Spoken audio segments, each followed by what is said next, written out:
रंग बिरंगी मिठाइयाँ। तेनालीराम की कहानी। बसंत ऋतु छाई थी। राजा कृष्णदेव राय बहुत ही खुश थे।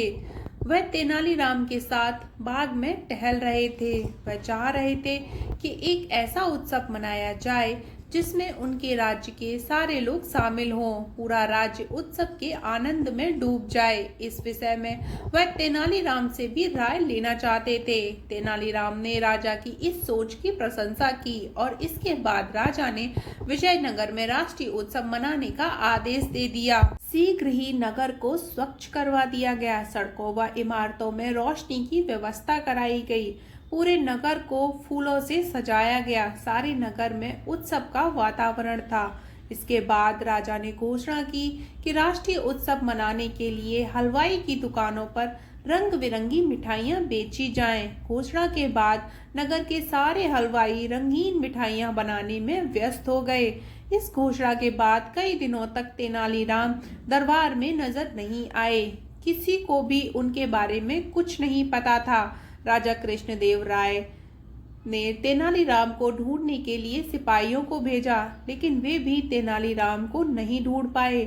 उन्होंने राजा को इस बारे में बताया। यह सुनकर राजा और भी अधिक चिंतित हो गए। उन्होंने दोबारा सिपाहियों को तेनालीराम की खोज में जुट जाने का आदेश दिया। कुछ दिनों बाद सैनिकों ने तेनालीराम को ढूंढ लिया। वापस आकर उन्होंने राजा को बताया, तेनालीराम ने तो कपड़ों की रंगाई की दुकान खोल ली है। वह सारा दिन अपने इसी काम में व्यस्त रहते हैं। जब हमने उन्हें अपने साथ आने को कहा तो उन्होंने आने से मना कर दिया। यह सुनकर राजा को गुस्सा आया।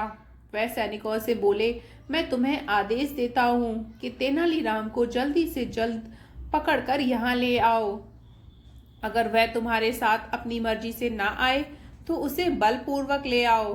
राजा के आदेश का पालन करते हुए सैनिक तेनालीराम को बलपूर्वक पकड़कर दरबार में ले आए। राजा ने पूछा, तेनाली, तुम्हें लाने के लिए जब मैंने सैनिकों को भेजा तो तुमने शाही आदेश का पालन क्यों नहीं किया? और एक बात और बताओ, हमारे दरबार में तुम्हारा अच्छा स्थान है जिससे तुम अपनी सभी आवश्यकताएं पूरी कर सकते हो, फिर भला तुमने यह रंगरेज की दुकान क्यों खोली?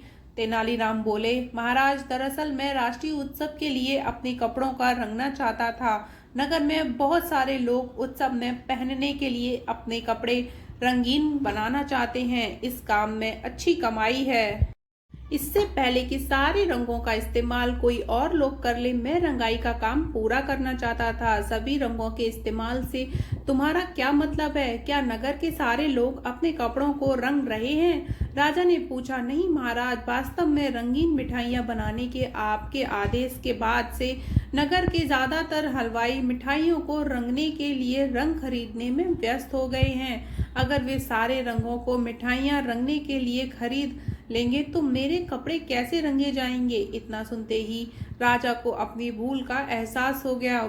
वह बोले, तो तुम यह कहना चाहते हो कि मेरा आदेश अनुचित है? मेरे आदेश का फायदा उठाकर मिठाइयाँ बनाने वाले मिठाइयों को रंगने के लिए घटिया व हानिकारक रंगों का इस्तेमाल कर रहे हैं, जबकि उन्हें केवल खाने योग्य रंगों का ही इस्तेमाल करना चाहिए। इतना कहकर महाराज ने तेनालीराम की तरफ देखा। तेनालीराम के चेहरे पर वही चीर पर परिचित मुस्कुराहट थी। राजा कृष्णदेव राय ने गंभीर होते हुए आदेश दिया कि जो मिठाइयाँ बनाने वाले हानिकारक रसायन रंगों का प्रयोग कर रहे हैं उन्हें कठोर दंड दिया जाएगा। इस पर तेनालीराम ने अपनी बुद्धि के इस्तेमाल से विजयनगर के लोगों को बीमार होने से बचा लिया।